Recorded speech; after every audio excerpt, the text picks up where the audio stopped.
នាងខ្ញុំសូមគោរពជំរាបសួរបងប្អូនក្នុងបណ្ដាញសង្គម Facebook ជាទីគោរព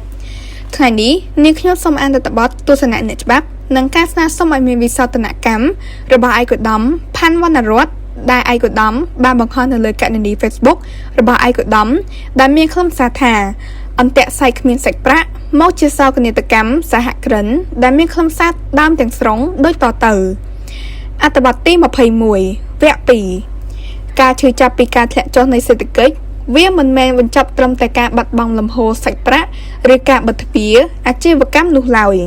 នៅក្នុងចំណោមបងប្អូនមិត្តភ័ក្តិនិងសហគ្រិនជាច្រើនដែលខ្ញុំបានជួបប្រទះវិបត្តិនេះបានរុញច្រានពួកគេឲ្យធ្លាក់ចូលទៅក្នុងអន្ទាក់បំណុលដ៏ខ្មៅងងឹតមួយទៀតតែប្រែក្លាយពីបញ្ហាចំនួនទៅជាបញ្ហាច្បាប់និងសោកនាដកម្មគ្រួសារ1រំលោភបំណុលជាន់គ្នាគឺពីការដោះស្រាយបណ្ដោះអាសន្នទៅជាទាន់ដិតព្រមមិនទាន់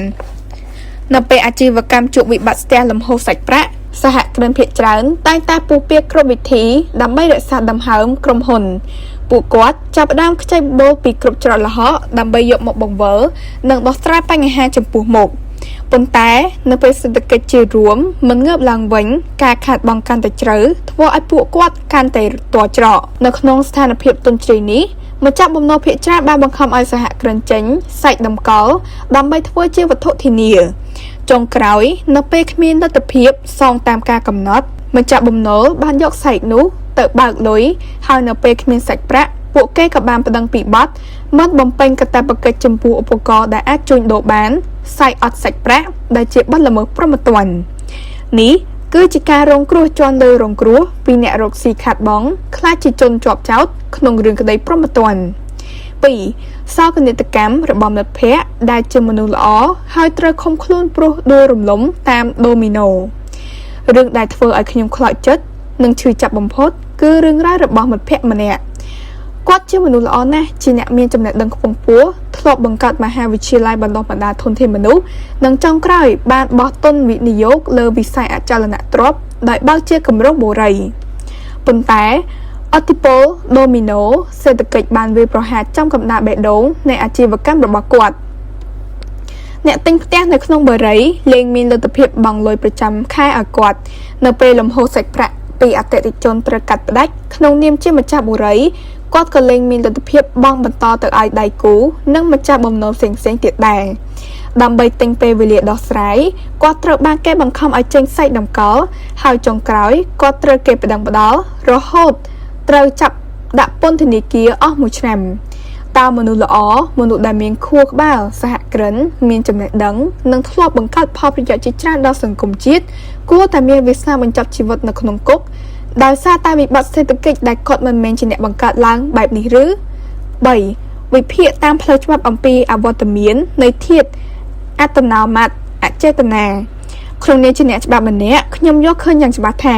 ការចាត់ប្រកាន់និងការផ្តន្ទាទោសព្រហ្មទណ្ឌលើករណីសាច់អត់សាច់ប្រាក់ដែលកើតចេញពីវិបត្តិសេដ្ឋកិច្ចបែបនេះគឺមានភាពចម្រូងចម្រាសយ៉ាងខ្លាំងនៅក្នុងគោលការណ៍ច្បាប់ព្រហ្មទណ្ឌបទល្មើសមួយអាចបង្កើតឡើងទៅបានលុះត្រាតែមានការបង្កឡើងដោយចេតនាធាតុអត្តនោម័តសហគ្រិនឬអាជីវករដែលដួលរំលំពួកគាត់មិនមានចេតនាទុច្ចរិតក្នុងការបោកប្រាស់ឬវិច្ចលុយរត់នោះទេពួកគាត់ចង់សងពួកគាត់ប្រឹងដោះស្រាយប៉ុន្តែស្ថានភាពសេដ្ឋកិច្ចនិងឥទ្ធិពលដូមីណូបានធ្វើឲ្យពួកគាត់អសមត្ថភាពក្នុងការសងការខ្វះសាច់ប្រាក់ក្នុងគណនីធនាគារគឺជាវិបត្តិសាច់ប្រាក់មិនមែនជាអំពើឧក្រិដ្ឋនោះឡើយ4បទពិសោធន៍អន្តរជាតិនៃការលុបបំបាត់ទោសព្រហ្មទណ្ឌលើរឿងសែកបើទោះបីជាច្បាប់របស់យើងនៅមានចន្លោះប្រហោងនិងបង្កការភ័ន្តច្រឡំក្នុងការអនុវត្តប៉ុន្តែបណ្ដាប្រទេសជឿនលឿនក្នុងពិភពលោកនិងប្រទេសក្នុងតំបន់បានដើរហួសពីការចាប់អ្នករកស៊ីដាក់គុកដោយសាររឿងសែកនេះអស់ហើយសហរដ្ឋអាមេរិកបារាំងជប៉ុននិងឌូបៃបានធ្វើវិសោធនកម្មច្បាប់ដោយលុបបំបាត់ទោសពន្ធនាគារលើករណីសែកអស់សាច់ប្រាក់ស្ទើរតែទាំងស្រុងប្រសិនបើគ្មានភស្តុតាងច្បាស់លាស់ពីអំពើឆបោកទុច្ចរិតតាំងពីដំបូង យន្តការជំនួសគឺគេប្រើប្រាស់វិធានការរដ្ឋបាលនិងប្រព័ន្ធធនាគារយ៉ាងតឹងរ៉ឹងដូចជាការពិន័យជាប្រាក់ការបិទគណនីការដាក់ឈ្មោះក្នុងបញ្ជីខ្មៅនិងការផាកមិនឲ្យបុគ្គលនោះប្រើប្រាស់សាយឬធ្វើប្រតិបត្តិការហិរញ្ញវត្ថុក្នុងរយៈពេលកំណត់ណាមួយវិធីនេះរក្សាបានទាំងផលប្រយោជន៍ម្ចាស់បំណុលនិងរក្សាដង្ហើមដល់អ្នករកស៊ីឲ្យមានឱកាសដោះស្រាយសងវិញ 5. ការបាត់បង់ធនធានជាតិនៅពេលពាណិជ្ជករខ្លាចជាទណ្ឌិតការចាប់សហគ្រិនឬអាជីវករដាក់គុកដោយសារវិបត្តិជំនួញមិនត្រឹមតែមិនអាចជួយឲ្យម្ចាស់បំណុលបានលុយមកវិញនោះទេថែមទាំងធ្វើឲ្យខាតបង់ដល់សង្គមជាតិទាំងមូលបាត់បង់ឱកាសដោះស្រាយការណាជននោះនៅក្នុងគុកអាជីវកម្មត្រូវរលាយទាំងស្រុងគ្មានឱកាសរកលុយមកសងបំណុលឡើយប៉ះពាល់ដល់សេដ្ឋកិច្ចជាតិការបាត់បង់សហគ្រិនម្នាក់គឺស្មើនឹងការបាត់បង់ឱកាសការងាររបស់មនុស្សរាប់រយរាប់ពាន់នាក់បាត់បង់ប្រភពចំណូលពន្ធរបស់រដ្ឋនិងកាត់ផ្តាច់ស្មារតីសហគ្រិនភាពរបស់យុវជនជំនាន់ក្រោយដែលលែងហ៊ានប្រថុយបង្កើតអាជីវកម្មព្រោះខ្លាចធ្លាក់ខ្លួនដាក់គុកសំឡេងរួមគ្នាដើម្បីស្នើសុំវិសោធនកម្មច្បាប់ខ្ញុំសូមអំពាវនាវដល់បងប្អូនសហគ្រិនអាជីវករនិងអ្នកច្បាប់ទាំងអស់នៅក្នុងเพจនេះជួយគ្នាបញ្ចេញមតិនិងសហការគ្នាដើម្បីស្នើសុំទៅកាន់ស្ថាប័ននីតិបញ្ញត្តិនិងរាជរដ្ឋាភិបាលមេត្តាពិនិត្យនិងធ្វើវិសោធនកម្មច្បាប់ស្តីពីឧបករណ៍ដែលអាចជួញដូរបាននិងប្រតិបត្តិការទូទាត់សងប្រាក់នេះឡើងវិញដើម្បីលុបបំបាត់ទោសប្រមទ័នទោសពន្ធនាគារចំពោះករណីអសមត្ថភាពទូទាត់សែកដែលកើតចេញពីវិបត្តិសេដ្ឋកិច្ចអចេតនានិងជំនួសមកវិញនៅទោសរដ្ឋបាលនិងវិធានការធនាគារឲ្យស្របតាមស្តង់ដារអន្តរជាតិដើម្បីការពារពាណិជ្ជករមិនឲ្យខ្លាចជាទណ្ឌិត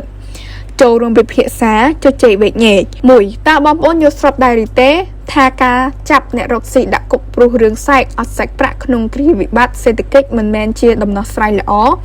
ហើយគួរបីកែប្រែច្បាប់សូមបញ្ចេញមតិយល់ឃើញរបស់អ្នកនៅខាងក្រោម 2. តើបងប្អូនឬមនុស្សជុំវិញខ្លួនធ្លាប់រងគ្រោះឬស្ទើរតែធ្លាក់ខ្លួនក្នុងអន្ទាក់សាច់តម្កល់នេះដែរឬទេសូមចែករំលែកដើម្បីជាមេរៀនព្រមាននិងដាស់តឿនដល់សហគ្រិនដទៃទៀត 3. ជួយជាសម្លេងដើម្បីការផ្លាស់ប្ដូរប្រសិនបើបងប្អូនចង់ឃើញការកែតម្រង់ច្បាប់មួយនេះដើម្បីការពារដង្ហើមសហគ្រិនខ្មែរនិងសេដ្ឋកិច្ចជាតិសូមចុច share អត្ថបទនេះឲ្យបានកាន់តែច្រើនដើម្បីឲ្យសម្លេងរបស់យើងបានលើទៅដល់ថ្នាក់ដឹកនាំនិងអ្នករៀបចំគោលនយោបាយនិងខ្ញុំឈ្មោះសារូសារីណាសូមអរគុណ